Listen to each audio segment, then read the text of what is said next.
apt indeed that we end everything that we have been experiencing and discussing in so far with this session. Our esteemed moderator is Dr. Suraya Ismail, Director of Research, KRI, Malaysia. If I may invite Dr. Suraya to take the stage first.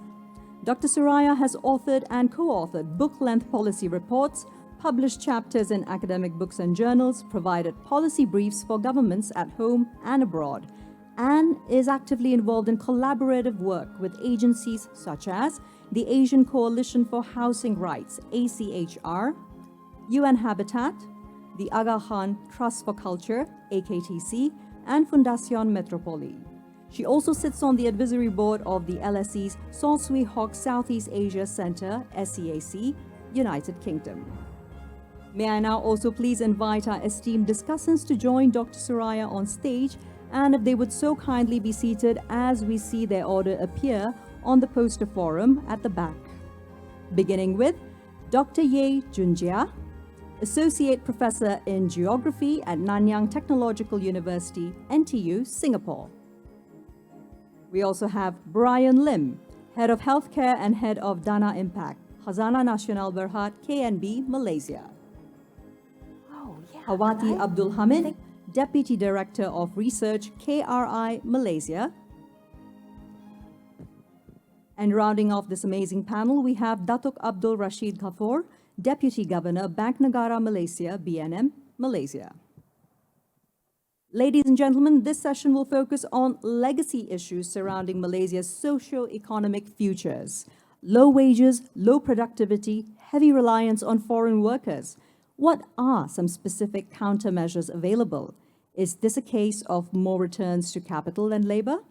Once again, ladies and gentlemen, kindly do direct your questions for our discussants to Slido, and Dr. Suraya will be taking them towards the end of this 90-minute session.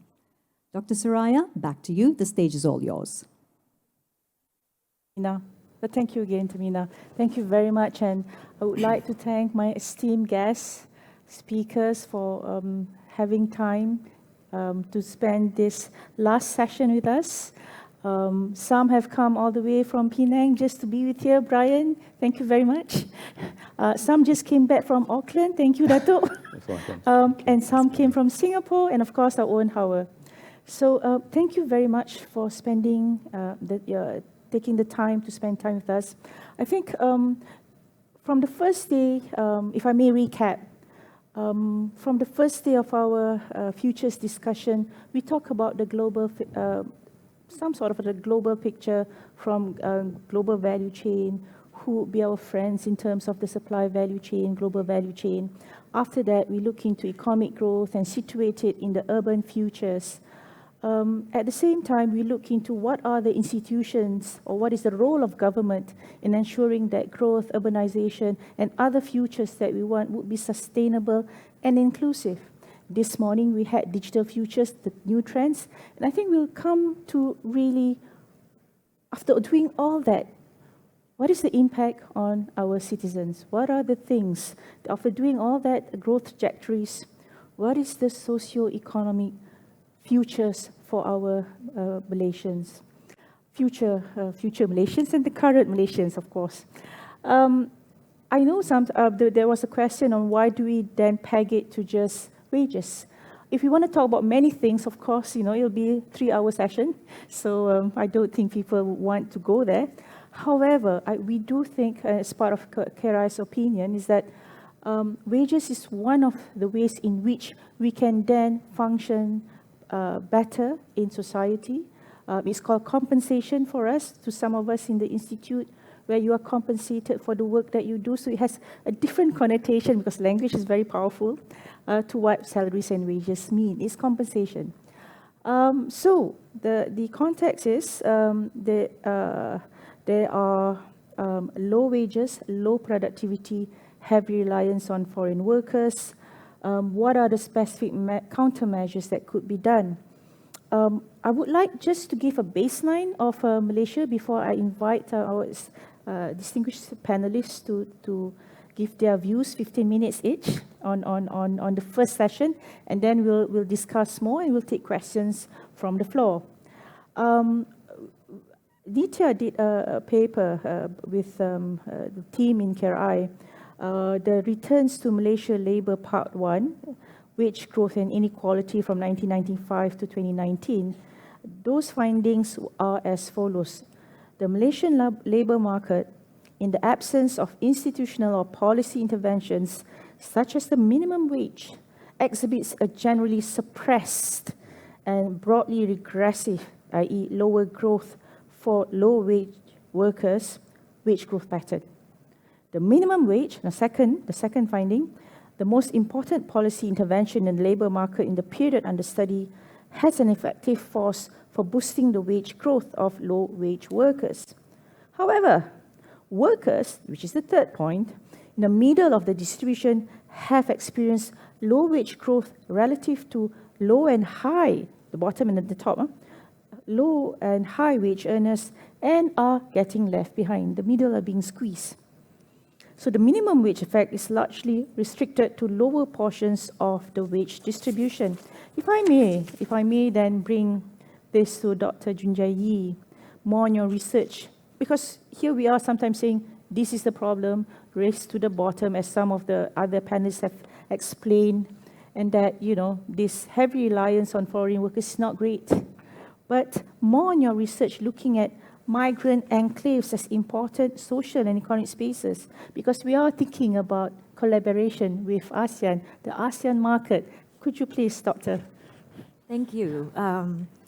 Thank you very much, audience. Thank you, Dr. Suraya, and thank you, Prof. Hyun, for inviting me to this event. I've been learning a lot, and I'm sure, like everybody here, I have been very well fed. I would like maybe later during the discussion to perhaps think about how raising wages in terms when it comes to low-wage migrants may not be, is not the only answer, right? There are, research has shown that there are other points of precarity that need to be addressed, but we will come to that later. So the prompt I was given to prepare for this was to talk about the social life of migrant enclaves, specifically in Singapore, which is the context in which I work. And I have a slide. Yeah, thank you. It will come out, yes. Thank you very much. So in centering enclaves of low-wage migrant workers, there are three interrelated key points in which I'll elaborate on for the next 14 minutes or so. And these three sort of key takeaways are on the slide. Firstly, enclaves are sites of migration-driven urban change. And so they are not static spaces. Secondly, enclaves are important sites of sociality, not just for migrants, but for society at large. They are not an exception to our city and are very much a part of our city. Thirdly, the nature of enclaves are shaped by migration flows and migration management. Taking these 3 points together, I'd argue that the enclave is hence being produced alongside the city. Enclaves are not an exception. So migrant arrival cities in global cities, many of which are outside of Europe and North America, like Kuala Lumpur, like Singapore, are experiencing intense urban growth driven by migration. Migrants of ever more heterogeneous backgrounds are mostly entering our part of the world as global labor migrants from a growing range of income and skills background. That is, our societies are not only highly reliant on migrant workers, but the backgrounds of these migrants are also growing increasingly diverse. In response, migrant management at the state level, that is how state agencies manage migrants and migration, is also changing. There is a growing array of visas that target different groups of migrants, each with different qualifying criteria, with different minimum income levels. and different sets of privileges. Social science research has also long shown the importance of social networks in providing a sort of soft landing and communities of belonging for migrants.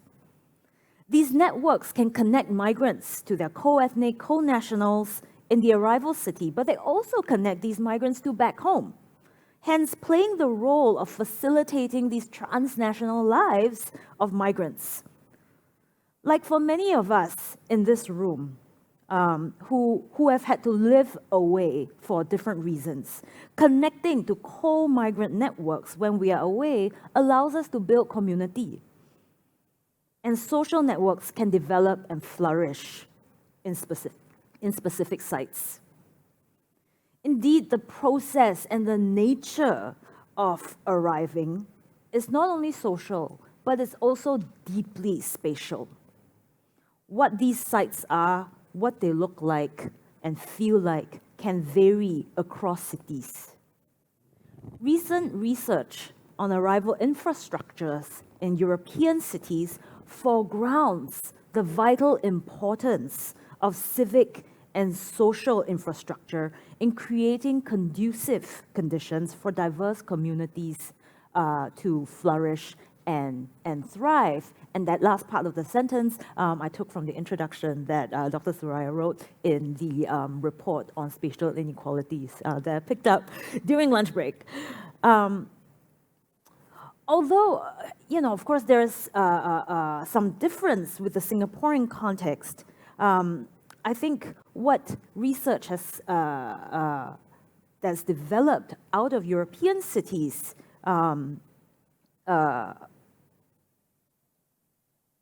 it does connect with how we understand migrant enclaves in Singapore, particularly as these are spaces used by low-waged new arrivals who are limited in the public spaces that they can access in the city.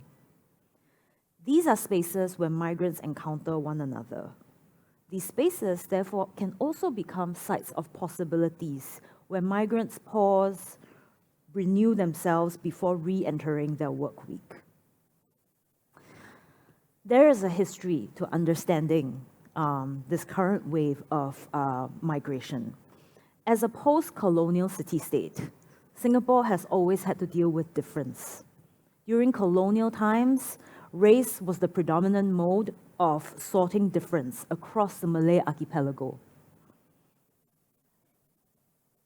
There has been a long-standing institutionalization of multiracialism in Singapore. The post-independence government carried forward the multiracial framework of the Chinese, Malay, Indian, other, or the CMIO, that still forms the basis of Singapore's multiculturalism. So while more recent European and British writings on diversity shine light on the potentials and problems of learning to live with difference, Singapore, like many Asian port cities, has historically already been developing ways of organizing and managing diversity. The number of new arrivals to our part of the world today remains steadily growing, the majority of whom are labor migrants.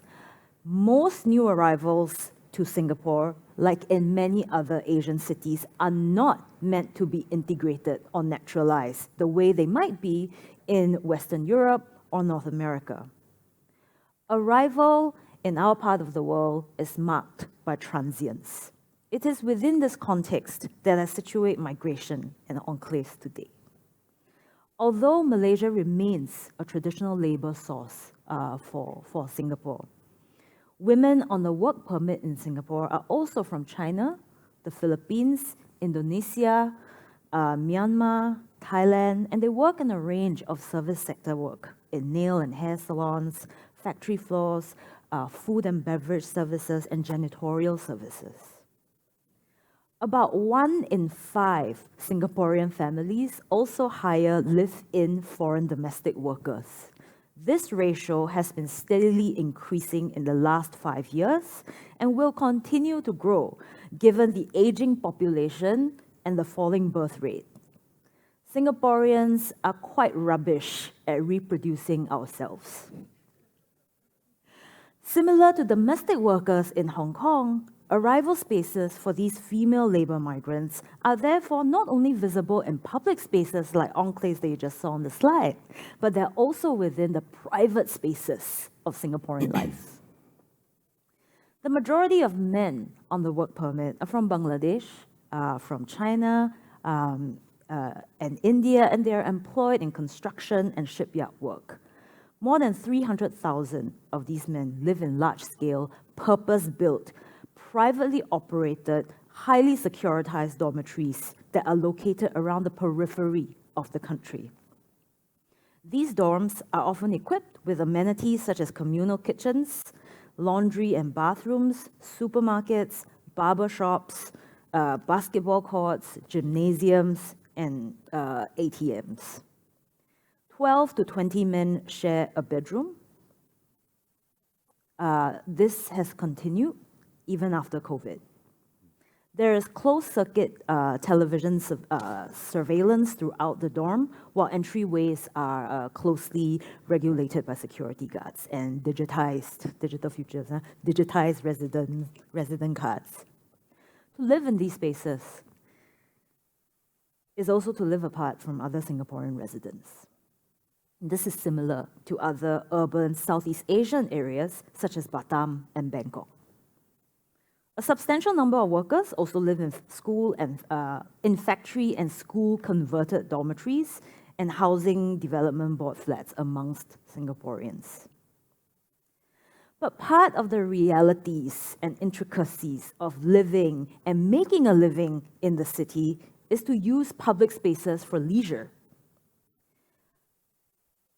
Although these migrant users of space can and have led to tension with long-term residents, Lynn Laughlin, the late sociologist, wrote that public spaces are also sites where long-term residents must coexist and interact with newcomers in highly prosaic and constantly evolving ways. And in an incredibly dense city like Singapore, coexistence with people of different backgrounds will continue to be a way of life. And part of the spatial manifestations of these changes is the emergence of migrant enclaves. Migrant enclaves in Asian cities are necessarily shaped by migration pathways that are characterized by transience.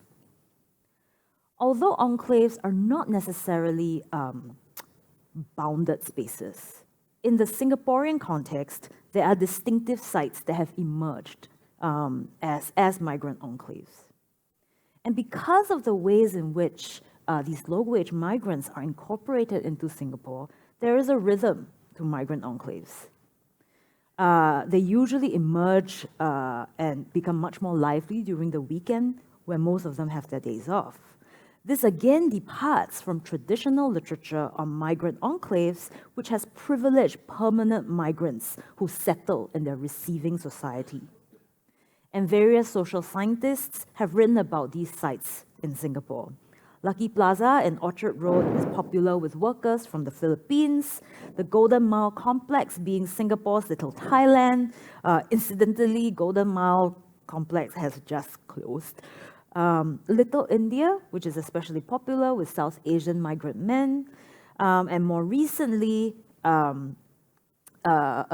group of geographers and sociologists have written about Kallang, a neighborhood to the east of Singapore that has become where migrants play informal sports every weekend.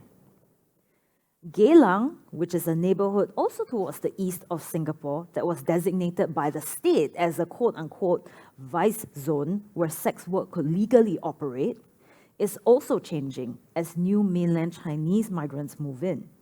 And this has been documented by Silva Ang in her recent book. These physical sites are essential for the development of supportive social networks that facilitate community building amongst marginalized migrants in the receiving society.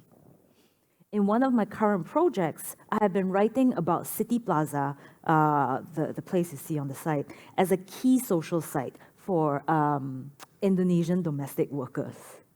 City Plaza is in the Paya Lebar neighborhood in Singapore, so again towards the east of the island. It was once a mall for Singaporeans with goods and services catering to their needs and tastes in the 1970s. Today, it is a retail space with shops selling items relevant to the needs of Indonesian domestic workers at prices that they can access. Bakso is a very common dish seen here. Sorry, do you mean to? Yeah, to maybe a minute or a minute, yes. Okay, Ken. To make a final point before I conclude, I'd like to reinforce that migrant enclaves are not bounded static spaces. Depending on where migrants live in the city, there are also pockets of public spaces that over time become used by migrants. Chinese Garden in Singapore's Jurong East, for example, is very popular with South Asian migrant men who play cricket on weekend mornings.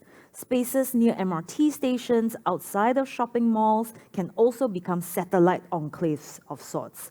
There are also spaces that Singaporeans use, creating a sort of contact zone between new arrivals and long-term residents.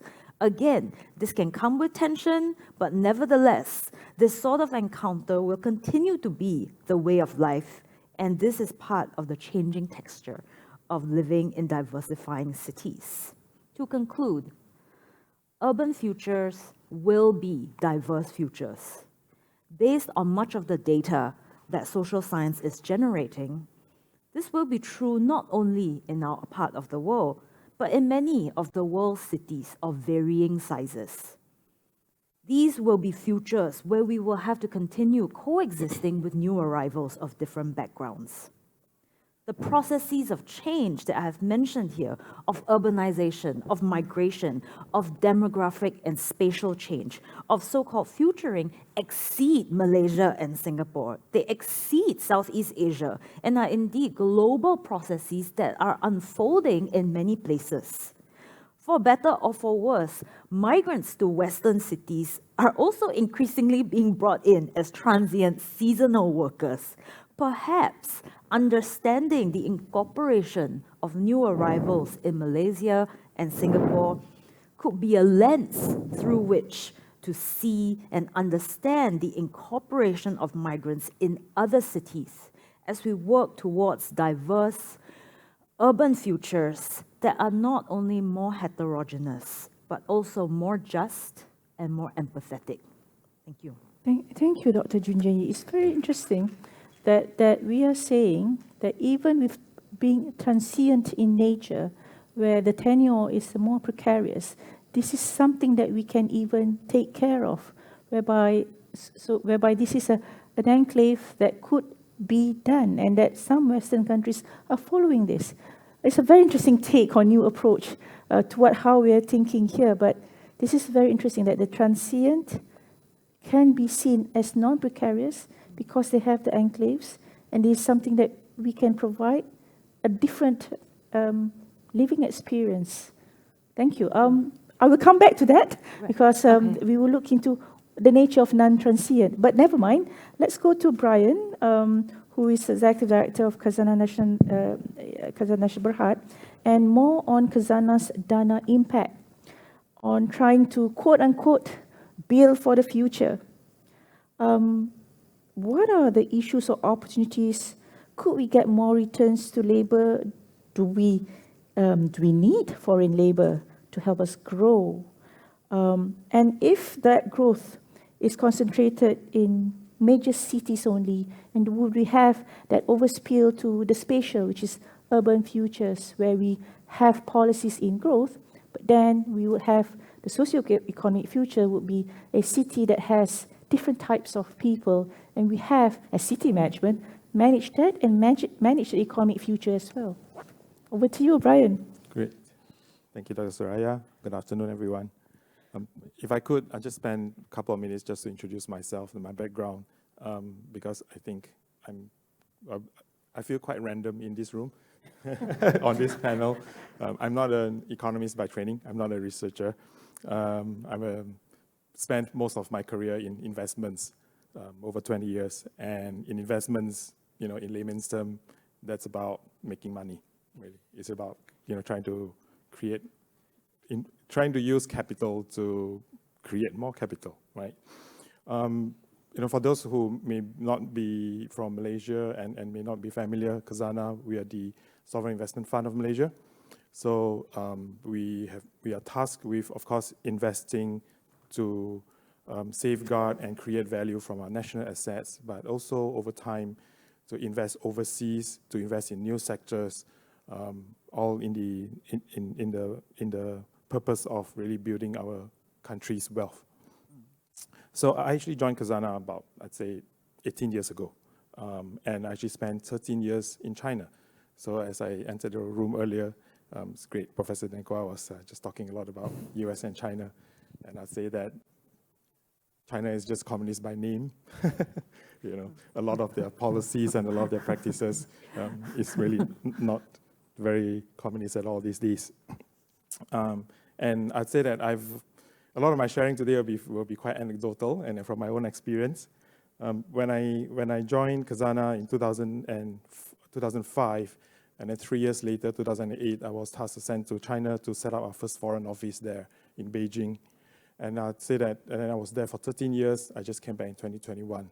In these 13 years, what I've seen, what I've experienced with regards to actually our topic today about wages is that 13, 15 years ago, China really was still known as a low-cost base for manufacturing and for various industries. Today, we all know that that's not the case anymore. So perhaps the one way to look at the question or the topic today is that what happened? What can we learn from there? I'd say, that there are many lessons that we can learn. The key one really is that I think the economy grew during these years, and it grew in such a way that it was very open market. These days, I think in the last 2-3 years, maybe less so, but during my time there, that was the golden era of China's economic growth. I'd say that the economy was actually very open then. And with that, there was actually a lot of influx of foreign labor, but it's actually skilled labor, right? So if you're following news around China today, you may hear and read about the expats leaving China, and a lot may say that, oh, this is because of the draconian measures that was taken, and people are scarred by it. So once the travel restrictions are lifted, everybody just wants to go back to their home country. That's part of the truth. That contributes to it, yes. But actually, the phenomenon of expats and foreign skilled labor leaving China, returning the country, started even in the mid, I'd say, of the last decade, 2015, 16, 17. It was already gradually happening. And the reason for this is that China went through a period where MNCs started coming in. I think when they first signed up to the WTO, and of course, MNCs will send their skilled labor, right? Their senior management in. Over time, China has actually learned from foreign talent, right? So much so that they have exceeded. They have not just built up their own capabilities, but in many areas, they have actually exceeded in terms of the expertise that is necessary. And today, they do not need a lot of these so-called foreign talent anymore. So, and this has, I think, in a big way, contributed to the wage increase for the Chinese population, for the Chinese labor in themselves. I'd say that, one personal experience of this is that when I came back to Malaysia in 2021, I had to take a huge pay cut. So this is how big the gap has moved in terms of salary in the financial sectors for Malaysia versus China. And you can actually apply this to many other different sectors as well. I think even in the manufacturing sector, depends on which segment of manufacturing, of course, but many of them will say that China in many ways is already more expensive than Malaysia, right? So that's, I think, one anecdotal that, perhaps we can explore and talk about a little bit. Other than that, so after I came back to Malaysia, I was then tasked to look at Dana Impak, right, Datuk Suraya. So Dana Impak is really coming back to the identity of Khazanah, being the sovereign fund of Malaysia. We always think, or we are always thinking of how we can use capital, deploy capital, not just to make financial returns, but also to help the socio-economic segments of Malaysia. So this is where we allocated a sum to say that we will deploy this in a way where we can take concessionary returns in order to achieve strategic or achieve socio-economic impact. We want to create impact to build national resilience for our society and to also catalyze new economic growth for the country. So maybe to share a couple of initiatives that we have done that is related to the topic today. As everyone will know, the whole startup entrepreneurship ecosystem is actually a birthplace of innovation. It's a birthplace of entrepreneurship, of job creation for any country, right? The whole US Silicon Valley is one example of that. Again, China is a good example, and Singapore is really the bright spot in Southeast Asia. And of course, these days, Indonesia as well. So when I try to see what we could do for Malaysia here, I realized that one key area is actually the lack of talent here. And the lack of talent is, for example, so we're talking about entrepreneurship in the tech space. A lot of these are digital talent. So what can we do about it? I think this is where different actors in the ecosystem need to come and play its role. So for example, Malaysia, when we talk about foreign labor or foreign talent, I think we have, I've never done the analysis. I wonder what's the number of foreign labor we have in our country and in what industries do they work in. My understanding, I think, is that the bulk of them will be working in actually lower skilled sectors.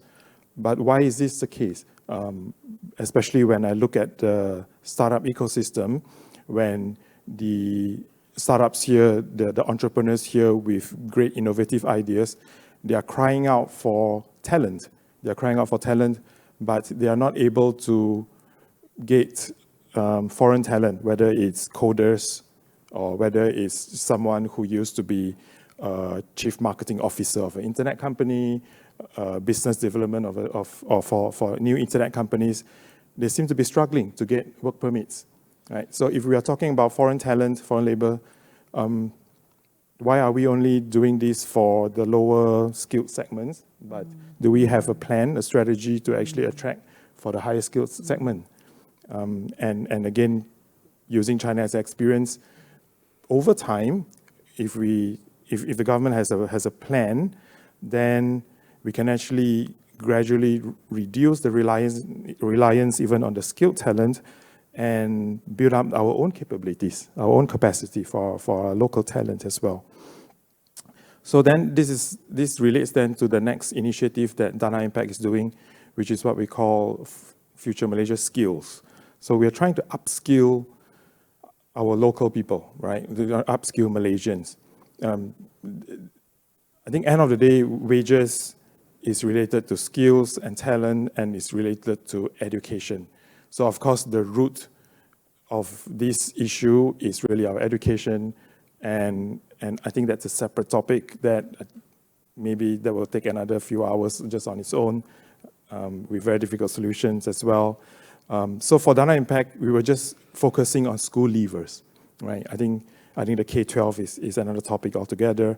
But for school leavers, why are our graduates today unemployed? Or I think today maybe the phenomenon is really underemployed, right? So the only statistics that I'll quote today again, because I'm not a statistician or economist, is that I think a few days ago I saw headlines that the Department of Statistics Malaysia did a survey in 2019 for SPM leavers, basically O-levels, just fresh off secondary school, and 72% of the respondents said that they are not interested to further their studies.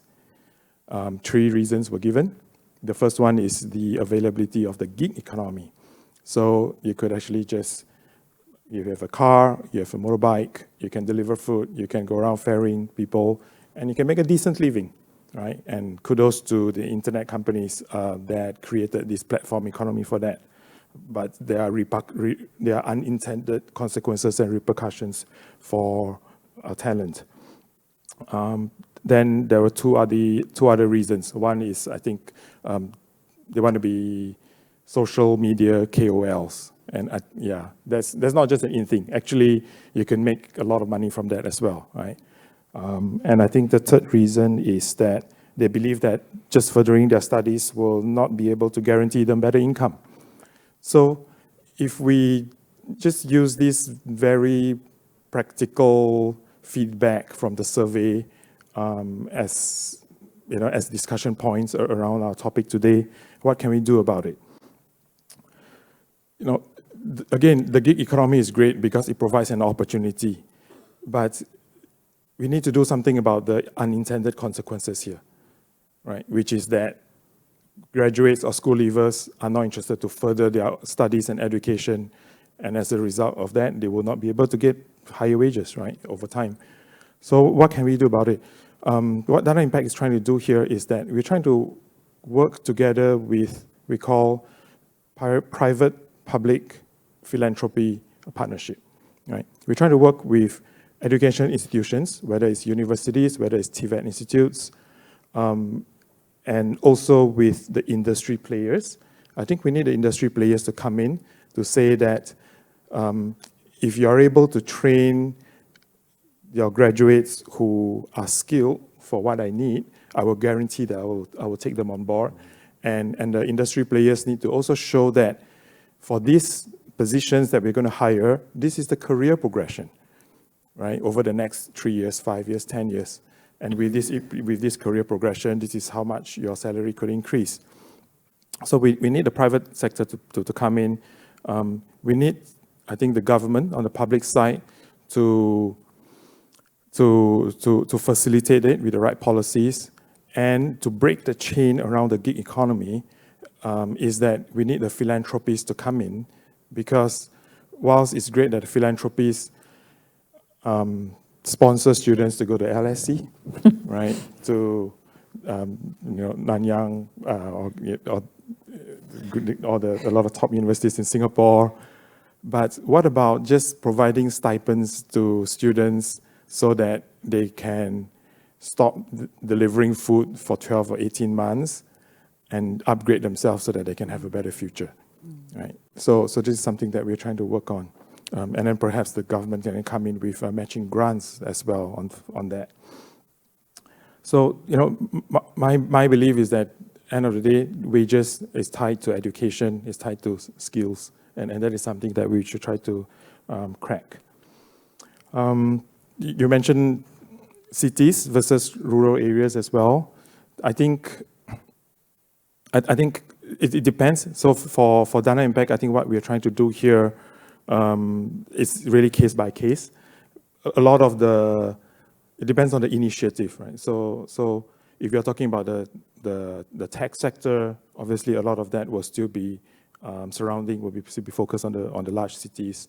If we talk about manufacturing, and actually skilled manufacturing is in great demand today. Just a few months ago, I was in Penang and talking to the industry players there, and they were providing this feedback to me that the interest in STEM, in science, tech, education, has decreased and deteriorated significantly throughout the years. Again, something for the government to think about regards to increasing the awareness of the importance of STEM education. So jobs creation should focus on, will also revolve around the manufacturing hubs. And actually, the manufacturing hubs does not necessarily need to be the cities. As we grow the manufacturing hubs, it actually should create satellite cities, right? Just like how in Penang, now Batu Kawan is actually coming up very nicely, and we can actually extend further as well from there. On top of that, one other initiative that we're doing, maybe if some of you saw the one of the posters outside, we also undertook an exercise to do a nationwide survey of our small agri holders around the different states of Malaysia.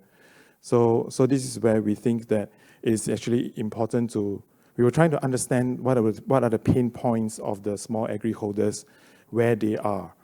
I won't claim, myself to be sitting in ivory tower in KL City to understand the pain points of the small agri holders.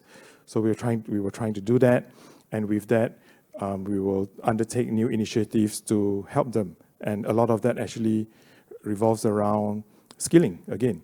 I think one of the questions that we ask is that, are you actually interested to upgrade yourself and to learn new skills with regards to technology? And the vast majority of the respondents says yes. So then what are we doing about it as a country? I think that's something that we should think about as well. And so for this initiative, I would say that the development, the wage increase in terms of the impact that we could do will actually be in the more rural areas. Yeah. I have a lot to share, but perhaps I've stopped here, and then maybe later we can come back. Yes. Thank you. Thank you. Yes, first round, we do 15 minutes. But this is very interesting because we were talking earlier about, macro national policies, but here it is Dana Impact, looking at the problem as it emerges in that context and trying to make sure that some of the intervention you do, be it from the gig economy to upskilling the agro SMEs, is done in such precision, and you need data to look at it first. And I quite like the fact that you say, having done that, we still need to think about the strategies that we can employ at the specific level, be it from developing regional corridors. Maybe we can look at that, not putting everything in KL as in Malaysia Plan 9, so maybe that was wrong. But this is about us reimagining the different futures, and as well as what Dr. Junjia was saying, that this is for low skill, but what about, Bryan says, bring the high skill, but are they going to be both transient? I mean, do we want that, or we want to be more inclusive for both groups? Okay, we leave it there. I'll revisit that later. However, sorry I did not introduce everybody properly. Please do read their CV as well, because I was thinking about time. Howard has been with CareEye and has been doing a lot of work on thinking about planting social protection, looking at social mobility.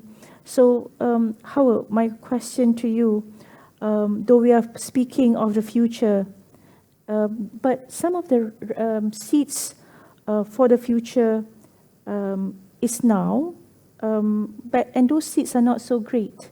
We have an aging population, we have really low wages, we don't have proper social protection for gig workers. Does the current labor market create, quote unquote, unequal markets and social enclaves? Then what are the steps for the next 10 to 20 years? Will we have the aging population leave the inner cities? Or how do we tackle so many competing users? Because socio-economic is also about cost of living, therefore cities and rural urban matters. So what is your take on that? Howard, 15 minutes. Yeah. Thank you, Dr. Suraya. I think this is one of the most important sessions because after we talk about economy, we talk about institution, digital, cities. At the heart of it, at the center of it is the people. It's you and me. It's the people in this hall, people outside this hall, our parents, as well as our children. I mean, yesterday, Prof. Jomo started with a very high note saying that we are living in a dangerous world, lots of threats, a lot of uncertainties. So as a mother, it's really caught me when I am thinking about the future of our children. I'm not sure those who are planning to have children, whether they want to proceed or not with that plan. So anyway, the two key words that we are talking here is really about socio-economic and futures. And I am going to briefly talk about the landscape or the trends, past trends and present trends, and what are the future or the risks that are emerging that we have to face. And then you are asking about measures. What are the measures at our disposal that we can better prepared for the risk that we try to get to the future that we are imagining. I suppose the future that I am seeing, I'm looking here, is really a future where we have peace, harmony, as well as prosperity, I suppose. So, and at the same time, do not leave anyone behind. Sort of inclusive future. So I think the truth is we never had a good time in terms of standard of living, right? I mean, in a lot of measure that we are talking yesterday, Tan Sri was saying that in a lot of dimension, if we look in a long term enough, then we'll see that there's a lot of progress that we have made. This is true in the advanced economy as well as in emerging economy, and as we see how middle class are created in China, in India, and how even Malaysia was trying to seize this expenditure, this consumption of middle class to come to Malaysia, right? So, and this is also the case in Malaysia, whereby we have economy have expanded quite significantly, about 30 times if you look from 1970s. And these have somehow benefited in terms of increasing the social or well-being of the people, as well as increasing the standard of living. Poverty reduction have gone down significantly, and not only in terms of economic metrics, but also in terms of health, for example. We have gained, in terms of life expectancy, we have gained for about 20 years living longer in that sense, due to a lot of improvement that we have achieved in terms of healthcare. And actually, in terms of life expectancy that we have achieved, a lot of it doesn't really come with a lot of very savvy technology. For example, in terms of reducing the mortality rate among children or among mothers, it's really about these measures being put by the government in the past, in terms of sending bidan kampung to the rural area to really help all those women. So, and in terms of education, we have achieved a lot in terms of attainment at the primary, secondary, as well as tertiary level, although there's a lot of gaps that I'll discuss shortly. But the fact is, we have been able to create this professional even among Bumiputra. That I remember this is one of the KPI that being set under NEP, National Economic Policy, that strive to really create professional among Bumiputra, not only among Bumiputra, but also among non-Bumiputra, and then the middle class in Malaysia sort of have expanded. But of course, in some dimension, work remains in progress lah, right? And this is, I think this is also a result of some unintended consequences of the policy from the past, that we are seeing some gaps that we need to address. That's one. That secondly is also due to the moving environment that we are facing. And in terms of gap, I think I would not want to bore you so much, but there are still a quite significant gap in terms of spatial, urban, rural, gender, the vulnerable groups and things like that. And these are the things that we still need to, policies still need to address moving forward. But at the background of all this gap that we're seeing, we also need to recognize that our society also have changed. The role of women have changed, and hence where the model that we are looking at in terms of serving our obligation, where we expect women to always be ready to take care of our kids or our parents who are old, may not be longer be there, right? So we really need to think in terms of what kind of model, whether we share this obligation of care or not, due to this changing role of women, and we some sort of want to women to participate in the productive economy, but yet women still face a lot of this trade-off between wanting to work and also the responsibility that they have to handle at home. And at the same time, the family structure is also changing. Our family or our household is getting smaller and smaller, and this also would have impact in terms of how, in lieu of an aging population, and how this young generation, if you imagine if in the past you are expected, probably 4 siblings are expected to take care of 2 old parents, but now with this shrinking family structure, there are only 1 or 2 children need to take care of 2 old age parents, but also have to take care of their own children. And with this, all this sort of cost of living, financialization, high debt, and things like that is really putting pressure on the current generation, and these are compounded by all these sluggish wage growth and not so decent work. I mean, the decent work can be defined in a lot of metrics, not only in terms of pay, but also in terms of working environment, in terms of voice, representation, and things like that.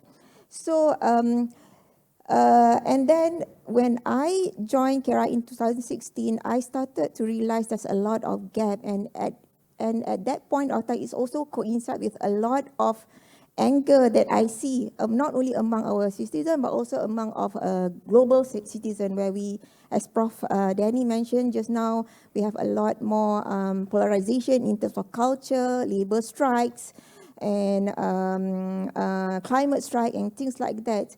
And when I start to think deeper into this, I think one of the reasons why people are dissatisfied with what they are facing right now is really due to these 2 feelings that they're having.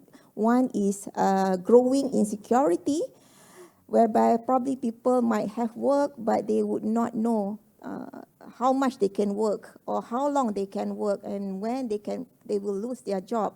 So one is in terms of insecurity, and the other one is in terms of lack of opportunity.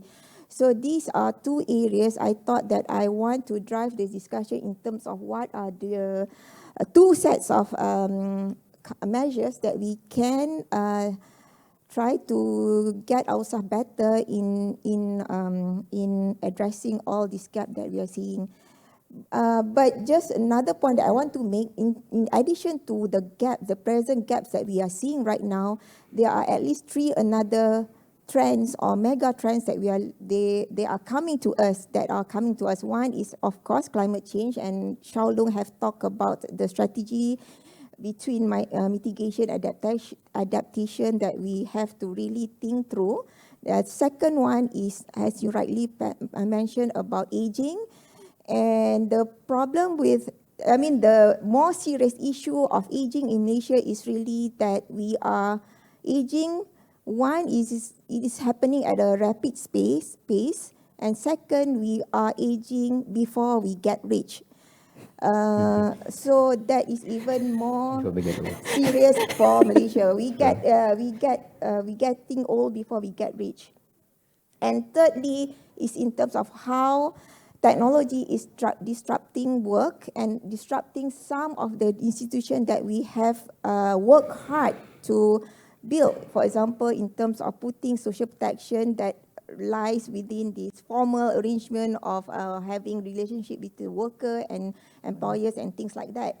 So the two set of, let me try to wrap up this one. So the two set of intervention or measures that we really have to work around is really in terms of labour market policy, I believe, and this can be comprising a lot of policies surrounding skill training, as well as long life learning, because we should not just look at learning education just between this age of probably 6 to 23 years old.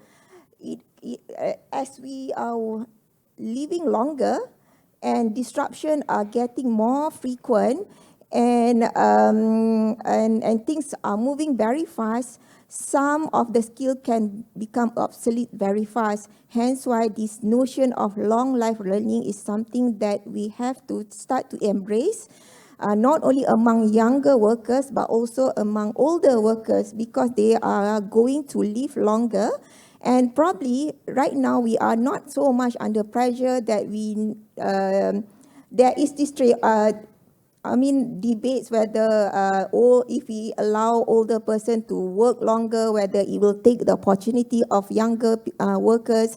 But I think we can still play with that narrative, I believe. But sooner or later, the working age population will continue to shrink, and we will need to, like it or not, tap to the capability that we have among our older workers.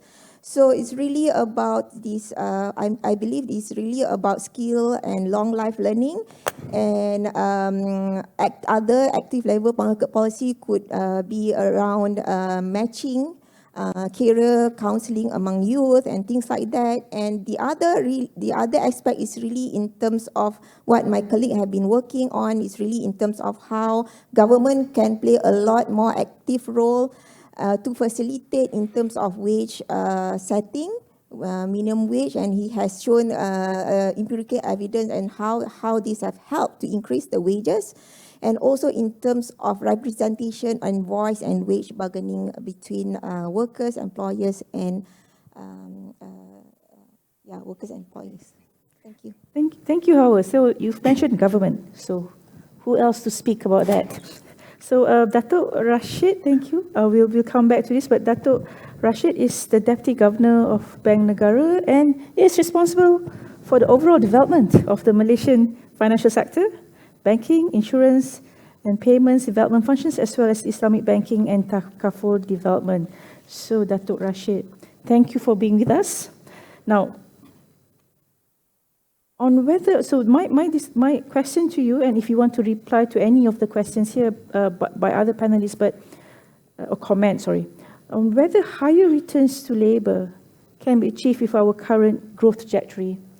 And what to make, what characterize this current wage growth, and what could be done to make it better. I'll stop there. And I don't want, maybe I should ask you juga what is wage stagnation, but let's not go there yet. But what could be done? All right, thank you. Thank you, Dr. Suraya. Bismillahirrahmanirrahim. Assalamualaikum, Assalam sejahtera. Distinguished guests, as a respectable panelists, before I start, allow me to congratulate the London School of Economics South Asia Centre and also KRI for organising this inaugural forum that allow all of us to come together and engage in these insightful discussions. Have been interesting discussions so far. And it is my pleasure to speak at such a distinguished forum to share some of my thoughts on how we can achieve a sustainable, resilient, and also inclusive future for Malaysia. I think for ease of reference, we have also prepared a few slides just to guide our conversation on this topic today. To your first question in terms of imagining the future, perhaps I think before we even imagine the future, I think we need to be cognizant on what ails the present for us to really take conscious steps to realize our visions. With that, let me start with an overview of what are the several long-standing structural issues in the labour market that could be contributing to the low wages in Malaysia itself. At least, I think to me, at least there are four. First is that from macro data, it suggests that wages paid to workers do not commensurate with the level of productivity. And this has led to a low share of labour income to total GDP. For example, when we compare against a few benchmark advanced economies, A Malaysian worker is only paid about $350 to produce an output worth $1,000. A worker in a benchmark economies is paid higher at about $500 to produce the same amount of value of output. So this means that we are only paid about 70% of what a worker in the other economies is being paid for delivering the same amount of output.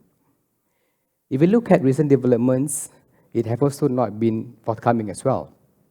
For example, in 2022, while wage growth was higher compared to historical averages, it was still about 2 times lower than the increase in productivity. This is in spite of the sharp pickup in business and production after the full reopening of the economy, as well as the expanded work scope for workers as firms cope with labor shortages. This tells us that firms have not sufficiently rewarded their workers. Consequently, labor income share in Malaysia, which refers to compensation to workers in both monetary and in-kind payments, remains low, lagging behind the advanced economies. And more worryingly, the trend of increasing labor income shares that we saw since 2008 has recently actually reversed in 2021. We saw an increasing trend from 29% in 2008 to about 37% in 2020. However, in 2021, this came down to about 35%.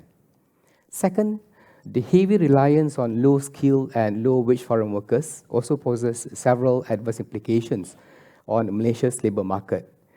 They depress wages, they discourage productivity, and also they promote the creation of low-skilled jobs. And third, with low-cost business model, the economy is not able to create high-skilled jobs for Malaysians. And this has resulted in high-skill related underemployment and was still brain drain as high-skilled workers look for opportunities elsewhere. Fourth, the structural issues confronting us is also skill mismatches. We observe that this from employers reporting that graduates do not have the required skills by industries. Insights from the critical occupations list published by Talent Corp also highlighted mismatches for occupational skills. Occupations such as ICT managers, software developers, and also electronic engineers have consistently appeared in every critical occupations list since it was published in 2015 by the Talent Corp. This indicates continued demand and difficulty to fill these critical positions. At the same time, the current job matching mechanism that we have right now may also not be efficient enough in terms of giving a comprehensive and transparent profile of the demand and supply of workers to address these skills and mismatches. These skills mismatches have also partially contributed to unemployment rate among graduates that stagnates over the years at about 4%. In fact, since 2016, we have seen this at about 4%. These structural issues that I have just shared, I think if left unattended, could lead to various socio-economic implications. Let me just touch briefly on this. I think workers, especially in the low-skilled segment, will continue to face depressed wages as long as firms are engaged in a race to the bottom in terms of labor costs and unwilling to pay more to the workers. And what's worrying is that lower-income households, they are the most affected. In particular, those in the urban poor, they are really hard hit by the high cost of living as well. And income growth has also barely kept up with the rising price of necessities, such as food in particular. And post-pandemic, the situation is even more dire, especially given the sharp increases in the food prices that we saw. And skill mismatches may also have a longer-term impact on income. For example, underemployed youth would face skills atrophy that could affect their earnings potential in the longer run. Not only we face these structural challenges, COVID-19 and emerging mega trends have also accelerated several shifts that pose additional challenges to us. The nature of jobs are changing, the types of skills required of workers will also evolve. Production models need to change to cater to the greater technological adoption, and this is really the future of work, which presents not only risks, but also unveil opportunities to the workforce itself. However, if we do not plan properly, this shift would make the current low wages and high mismatches in the labor market to become even worse. I know that we have heard about the structural issues and also in terms of the impact if we do not address this. Let me just touch briefly in terms of the range of policy reforms that would be necessary to address these challenges. At the top of the list is to create more high-skilled, high-paying jobs, and also to reduce the dependency on low-skilled foreign workers. But it's certainly not an easy feat for us. Maybe on foreign workers, first we must acknowledge that foreign workers have supported the growth of Malaysian economy, particularly in the selected sectors where automation is less viable. Therefore, there needs to be clarity as to where foreign workers are most needed and how they can best be engaged to support productivity growth. But for the rest of the economy, policies to reduce reliance on foreign workers need to be implemented gradually. We need to communicate a clear timeline for reforms to allow affected businesses to adjust, and also this will reduce the risk of policy reversals, as what we have seen in the past. Market-based and progressive demand management tools, such as quotas and also multi-tiered levies alone, to me, I believe is not sufficient. There needs to be concurrent efforts to facilitate technology adoption and automation, especially among the SMEs, to ensure their business continuity. The key challenge here is really to make technology more affordable and also accessible, especially to the SMEs. To maximize the chances of success, we can start with sectors where tasks can be automated more easily. Examples of this include automating business management, such as inventory and consumer order management, introducing self-service app in relevant retail activities, such as the self-order app, or e-procurement to buy source products through business-to-business online or even e-commerce platforms. From a policy implementation standpoint, these measures can be rolled out in an incremental rather than a big bang approach. And I think this will help us to better manage the short-term costs of displacing low-skilled workers as more tasks are automated. There also needs to be practical and also firm-specific end-to-end solutions that are aligned to the state of readiness and needs of the SMEs. The question is that how can we do that? I think first we need to assist firms from start to finish, from identifying processes that can be automated, matching firms with the right technology providers, to assigning technical experts or even specialists to provide on-the-ground training for workers to use the machineries. Second, we can also draw from the success factors of Singapore and Germany, for example, which have programs in place to help SMEs in digitalizing their businesses. One of the key ingredients of this program is to develop a tailored roadmap for them to adopt more technology even from the start itself. And in the long run, as technology adoption becomes more widespread, the returns to capital will also be higher. The return to labor can also be increased via creation of more high-skilled jobs. And these jobs are associated with greater productivity and also high wages, which is the outcome that we want to see. On the creation of high-skilled jobs, this can be achieved through attracting more quality investments from both foreign and domestic firms. And this can be guided by the national investment aspirations that we have introduced. Among others, the NIA looks to create more economic complexity, extend domestic linkages, and also develop new and existing clusters. With quality investments, more sophisticated types of economic activities and high productivity sector, this will automatically generate more high-skilled jobs that would pay better. It is also important to define and measure quality investment. I think this is very critical. This would ensure that quality investment is not merely a qualitative aspiration, but something with tangible outcomes for Malaysia. For example, based on the NIAs, indicators such as value added per worker, salary per worker, and also share of mid to high skilled workers can be used in measuring investment outcome quantitatively. And the creation of high-skilled jobs alone is also not enough. This needs to match the availability of highly competent and skilled workforce as well. While we create jobs, we also need to have the skilled workforce. Hence, we need to prepare our workforce through effective reskilling and also upskilling policy initiatives. This requires a collective approach from workers themselves to the industry, the academia, and also, more importantly, the government. One potential policy idea is to establish more meaningful industry participation in the education and training ecosystem. And towards this end, a governance structure can be formalized to facilitate the nationwide collaboration between the industry, academia, and the government. This framework, I believe, is critical to align education and training programs to meet the evolving industry needs and ensure effective evaluation of these programs. Currently, we do have several industry-specific initiatives that have been implemented in Malaysia. For example, the Penang Skills Development Center is a collaboration effort between government, private sector, and academia to develop a technically competent workforce for the E&E sector.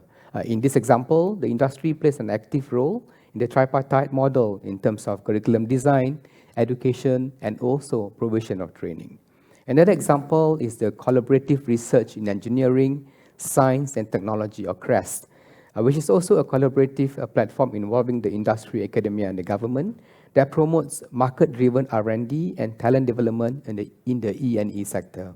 In this model, multinational corporations, which are CREST partners, will collaborate on R&D projects with local firms, including SMEs, to facilitate skills and knowledge transfers. Another one I want to mention is in terms of the Academy in Factory. I think this is very interesting, which actually adopts the tripartite model, and industry partners include those in the E&E, automotive, and chemical industries.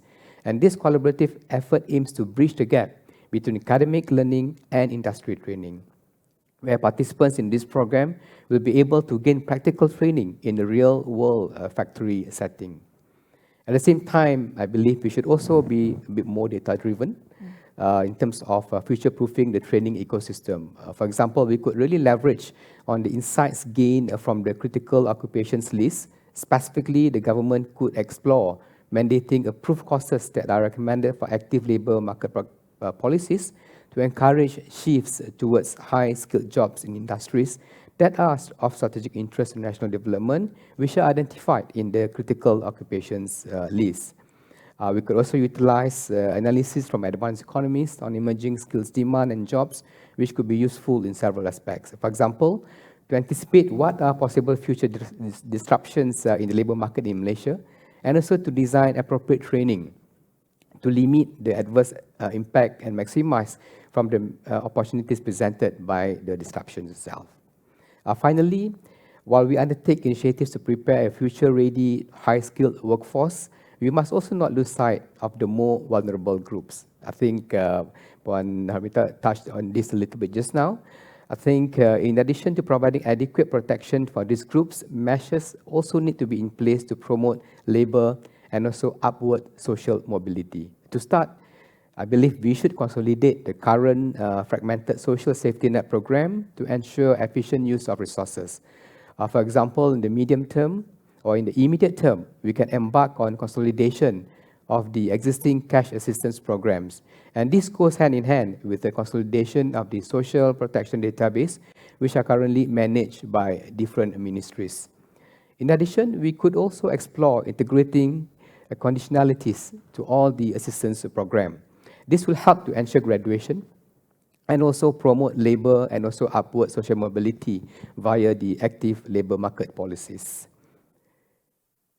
This is where I think for this to work, we need digital IDs. And this is where we can track the conditions for graduation that is required. And this is to ensure that graduations are timely and also to avoid risk of assistance dependency, which is very important. Let me just conclude some of these pointers I have raised, but certainly not new. In certain areas, several policies have also been introduced actually to promote equitable income for workers through enhancing the adoption of productivity-linked wage system and develop future-ready talent by strengthening the TVET programs through collaboration with the industry. As such, I think we do already have the building blocks to address the structural issues in Malaysia. The key is now to really accelerate the implementation of the policies, enhance their effectiveness, and more importantly, to evaluate the success and gaps of the policies, which can then be leveraged on to improve further policies. I'll stop there. Thank you, Datuk Rasheed. Could we have the Slido on? But before we go there, if I may, it's quite interesting on how we have overarching principles of active labor markets and at the same time social protection, at the same time making sure that we get good investment in terms of creating high value-added workers. But we also look into the precision of those macro policies at the local level, where we try to find really strategic intervention at each sector and each community. If I might go to Dr. Junjia for a while, in terms of looking at this transient workers, and once we fully automate, we might not need them anymore. What would be your views in terms of this type of labor tenures? And what are the things that I think in terms of ensuring a certain welfare is being taken care of? Do you think we need to improve what we have, or just continue with a transient workforce type of development, type of strategy? Sure. Thank you. Thank you for your question. It's a very big one, and I think there are several questions built in. So I'll try to address them in as organized a way as I can. I don't know if we can fully automate the sort of work that low-wage migrant workers are carrying out, right? I think, for example, when it comes to care work, right? When it comes to looking after our seniors, looking after children. Sure, I am aware that in Japan, for example, there are sort of these, care robots that eat dinner with grandma, right? But I don't know if that is something that can realistically take the place of the sort of work that domestic workers can carry out. Speaking from the Singaporean context, one of the changes that Singapore has started expanding more recently has been to grow what was previously in 2017 a pilot project of live-out domestic workers. So these are domestic workers that do not live with the family. These are domestic workers that live in a sort of dormitory with other domestic workers, and when the call comes in, they will go to the household and work for, say, 3 to 5 hours, right? So in a sense, it is a sort of gig domestic work. Is this sort of the solution? Again, research coming out of the African continent has also shown that this could reinforce existing fault lines, right? How is work going to be distributed, right? Who's going to ensure that these live-out domestic workers are living in safe conditions and working in safe conditions as well? So I think there still remain questions, right, that must be addressed even with that model. There was another question about welfare of workers. I think I'm aware of time. I don't know if would you like me to? Yeah, maybe, yeah. Or, yeah, I think when it comes to, say, male migrants, I think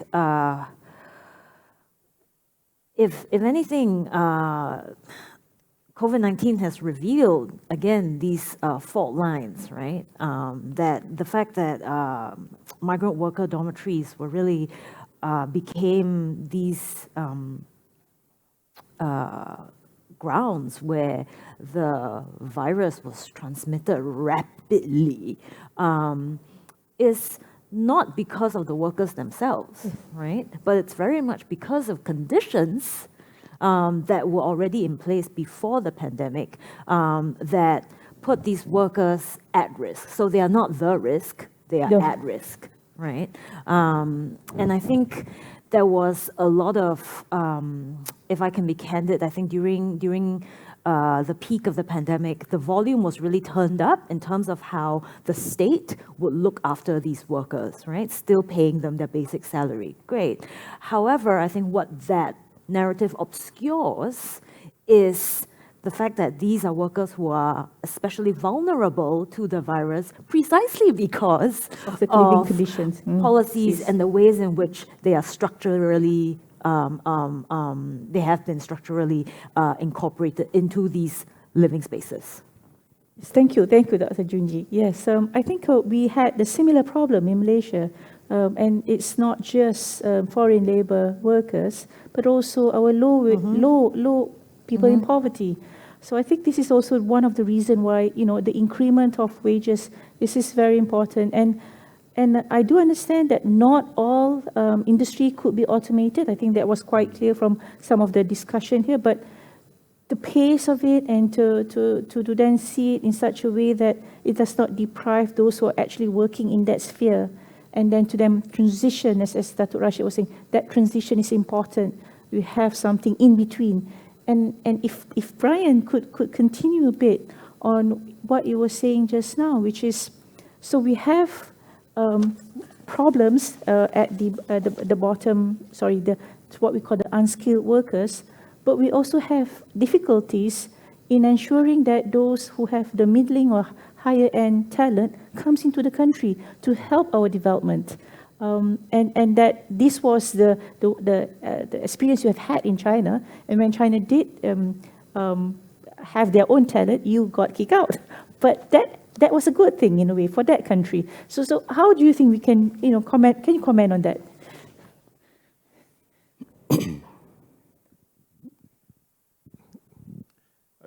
I think this is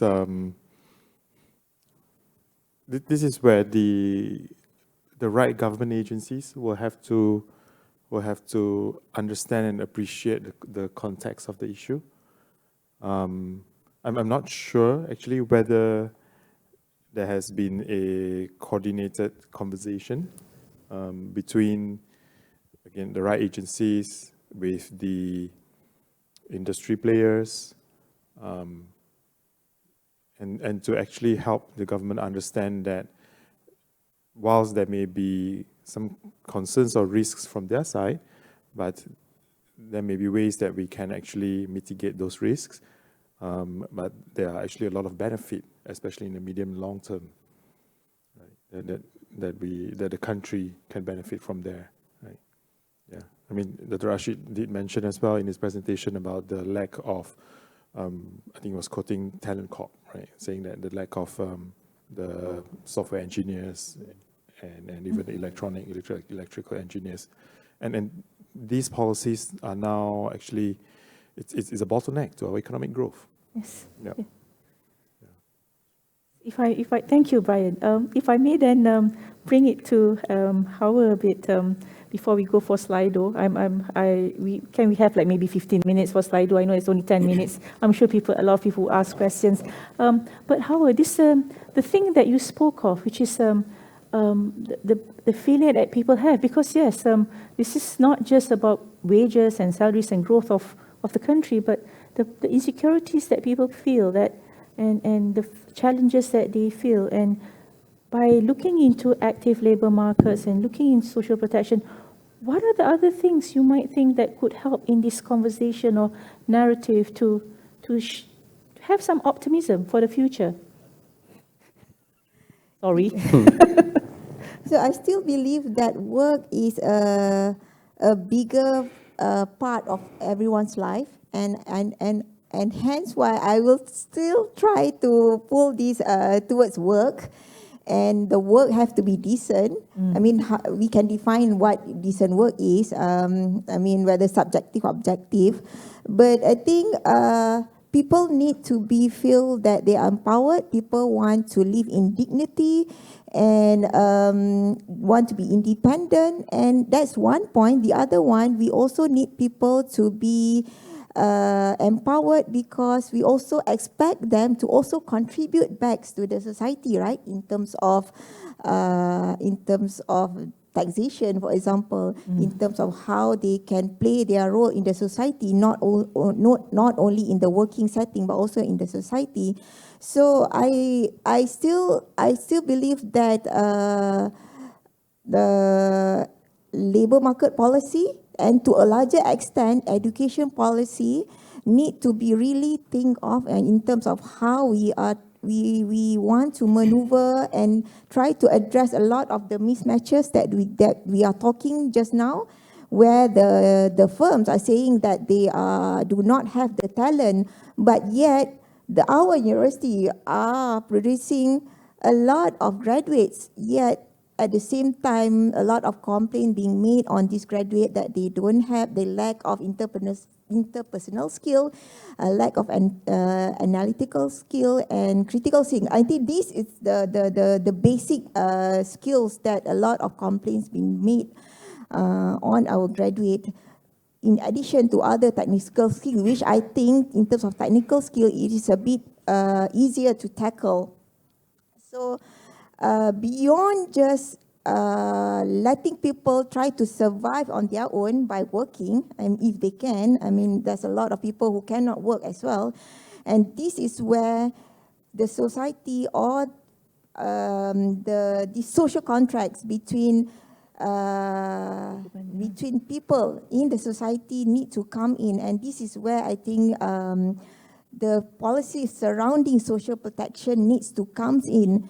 And I know that people are afraid about our welfare states become bigger and bigger. And if we really want to keep it, I mean, if you have this ideology that it should be kept minimum, and hence where all these market functioning need to be effective and it has to work, so that it's only when people fall through the cracks, our social protection system are ready to take care of them and lift them up again. That's right. Datuk Rasheed, if I may, I was quite taken by your slides, especially when we are not being paid as we should. Our compensation does not commensurate with our productivity. I remember dulu Bank Negara, the Central Bank of Malaysia did the living wage, and you had a very good figure for the living wage. Therefore, why is it not executed? Why this wage band that you gave was not really taken up by other agencies? Thank you, Dr. Suraya. I think living wage is very important, I would say, element, or in terms of indicator, in terms of what would be the amount of wages that would be fairly to be given to the employers for them to have a decent living, not only for just the basic needs, but also in terms of to be part of the society itself, and also have some money for savings as well. But I think the reason why we're not able to reach up there is the reasons that I have mentioned just now, in terms of the structural issues that relates to what we are facing. For example, number one is really in terms of we depend quite highly on the foreign labours, and that in a way depressed in terms of the wages for the workers itself. And that's where I think they are not fairly compensated. Secondly, also in terms of the skill mismatches that I mentioned just now, while we have not been able to create enough high quality jobs or high income jobs, at the same time, when we're able to create a bit, but I think we do not have people with the right skill set to actually fill in the jobs itself. So these are the issue in terms of the mismatches of skills that we face. And thirdly, I think in terms of this where you need political will for us to really push towards the minimum wage, and also in terms of increasing the level of compensation to the employers, to the employees. And more importantly is that I think even the shareholders need to understand this in terms of how much are the workers fairly paid in terms of return to shareholders, and also in terms of return to the employees. I think we shared the data just now in terms of where we are as compared to the developed economies. We are so lowly paid in terms of the return to shareholders and also return to employees. I think there needs to be efforts towards addressing this issue. Yes, I think that awareness that we are actually being compensated less than our productivity must come out, because yes, that is such a strong indication that we are not being paid fairly. Can you put up the Slido questions? Oh, so that's 09. How can we push hesitant? There you are, business owners. I like the word hesitant. Sorry, now it's going. To increase the labor income share. Who would want to take that? Who's the business owner, Bryan? Can I provide a different perspective here, which is that, just linking what, Dr. Yes said just now, as caregivers, as an example, this is also something that on the data impact side, we were looking at it. These are caregivers, are people that we hire to take care of our loved ones, our children, our grandparents, our aged parents.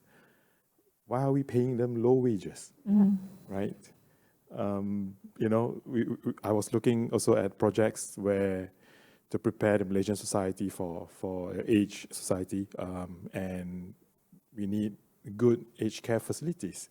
So then I was talking to an industry player and said, okay, they are training caregivers, and I said, okay, how much do you pay them? I said, oh, we will pay them whatever the minimum wage is, right?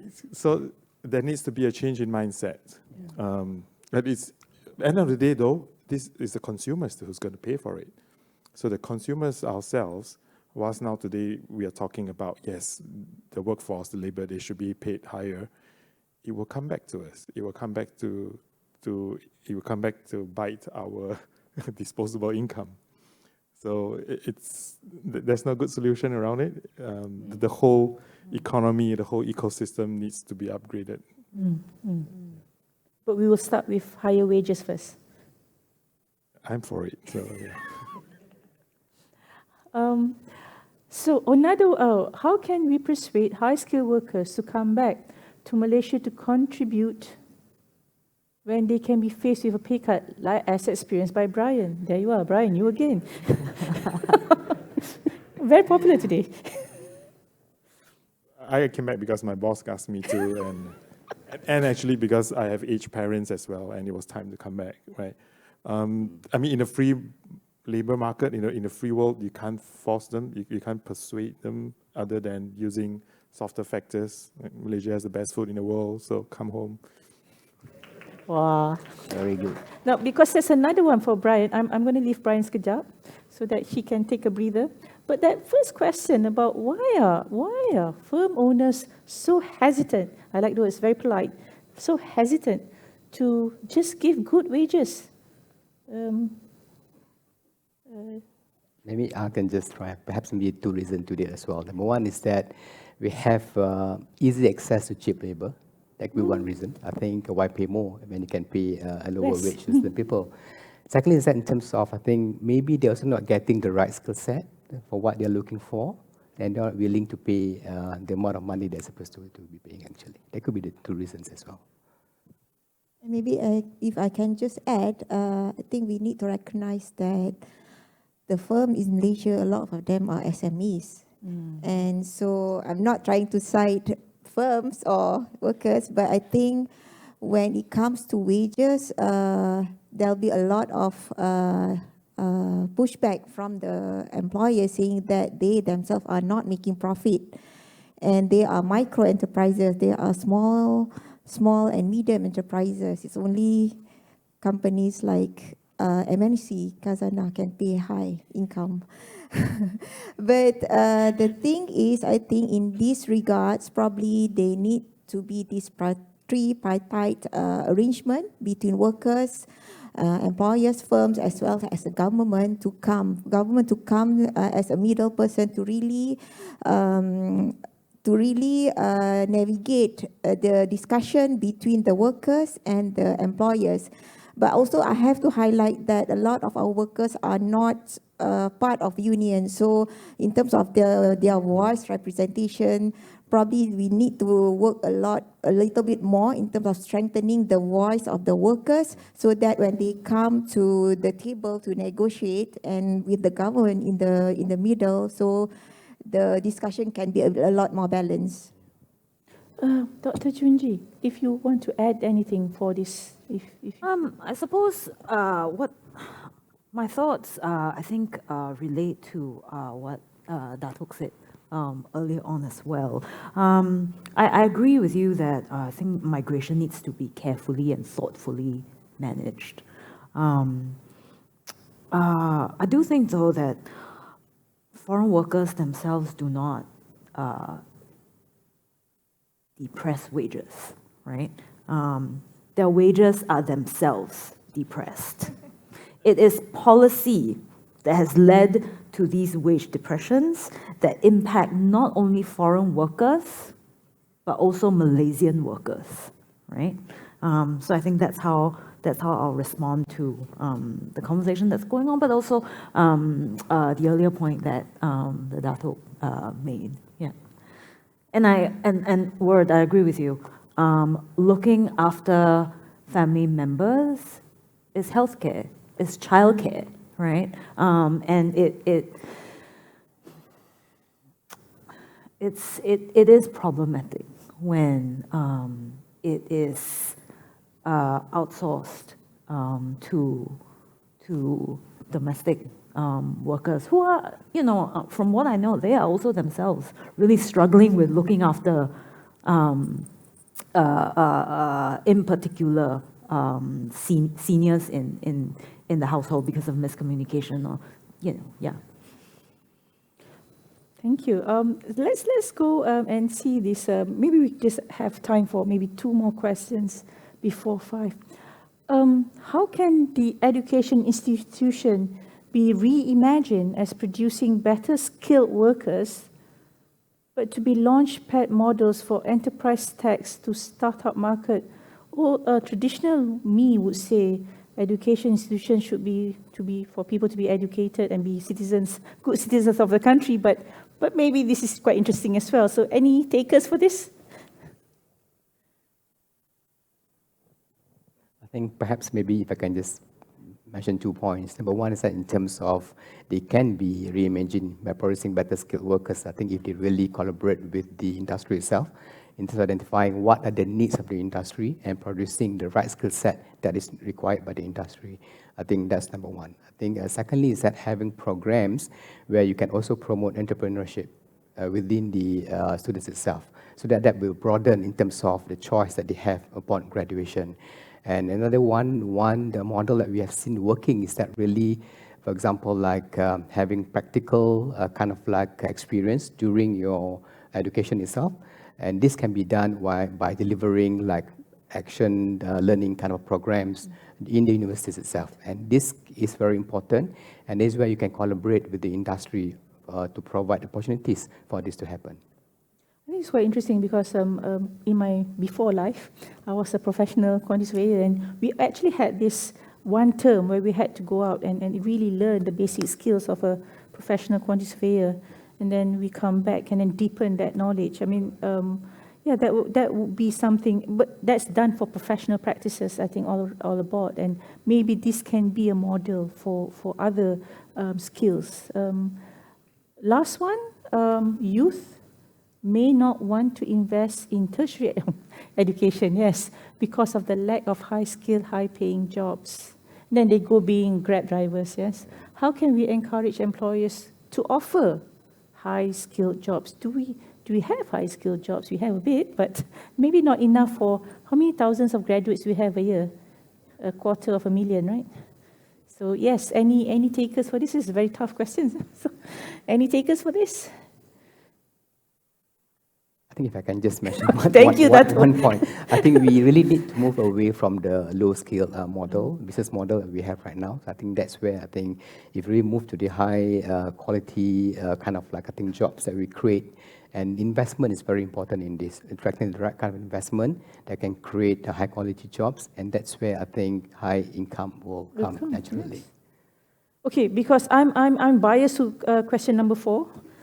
While those above 50 want to stay in the workforce, ageist mentality among hiring companies must be addressed. Your thoughts? Okay, probably this is the mentality that we have right now, but I think we can't afford to continue to have this mentality in the next 10 or 20 years. So because, as I mentioned just now, our younger population or working age will be shrinking. And if we continue to emphasize that we are not we do not want to tap the older workers, older person, and try to squeeze on. I'm not saying squeeze, but try to tap the potential that they still have to contribute, to be productive. And then how are we going to really drive the productivity and growth? So I believe that there's a lot more thinking need to be think through around older person employment. I mean, we still have a little bit more time to try to redress this issue, but this should be around making work to increase their employability, one, and also to make the working arrangement a little bit more conducive to accommodate their age. So thank you, Hawati. So a future where we are inclusive of age, gender, different types of transient workers, different types of contract labor, but at the end of the day, we must take care of their welfare as well, and of course, pay higher wages. At the also understanding that the cost of living might go up, but this is a circular thing that we have to manage as a country. Thank you very much. Could I invite the president to give a round of applause for our esteemed panelists who took some very difficult questions and answered some very difficult questions as well. Thank you very much. Thank you very much, Dr. Suraya, for moderating that excellent, insightful last panel. If we could request for you and the panelists to come to the front of the stage for a quick token presentation and photo opportunity.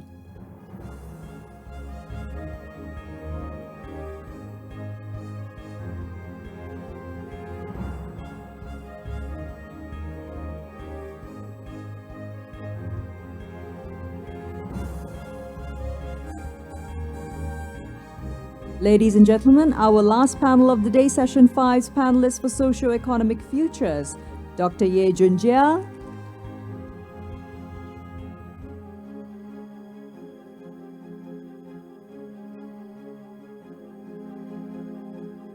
Bryan Lim,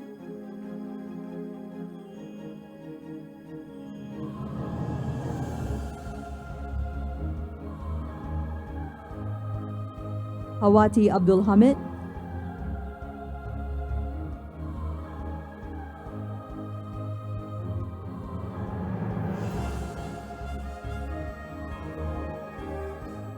and Datuk Abdul Rasheed Ghaffour.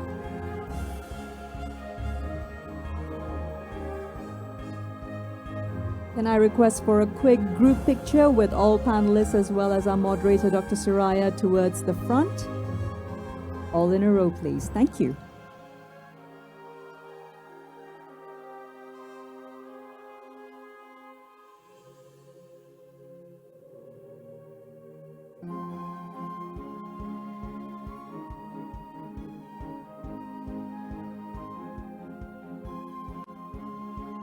Thank you again, everyone. Excellent last session to close out all the discussions for Malaysia Futures and, of course, arcing it around socio-economic futures.